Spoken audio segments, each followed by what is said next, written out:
Cybertron, drowning in acid rain, a graveyard of metal gods. Now, just another piece of scrap. They called him Prime, leader of the Autobots.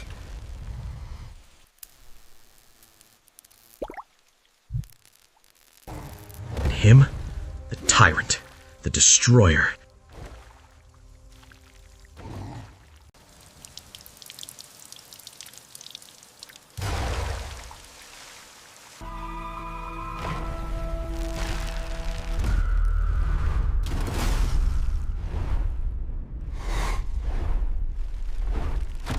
The void. No! The power's out! It's empty!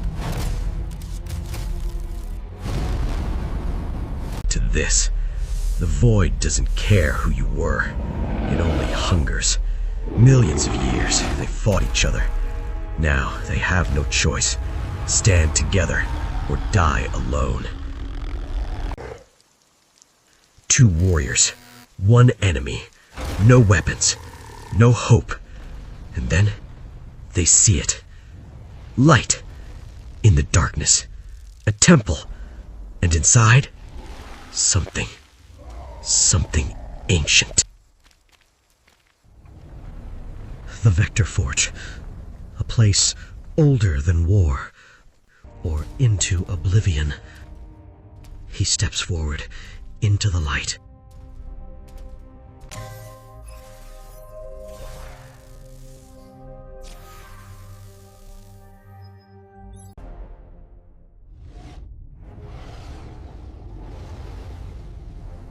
Blue becomes white, not paint, pure light made solid. Red becomes gold, every scar reborn as glory. And the destroyer? Darkness, but not death. Obsidian, unbreakable. And then, wings. 6 wings of living light. Is no longer Optimus Prime. He is eternal. The Prime, eternal.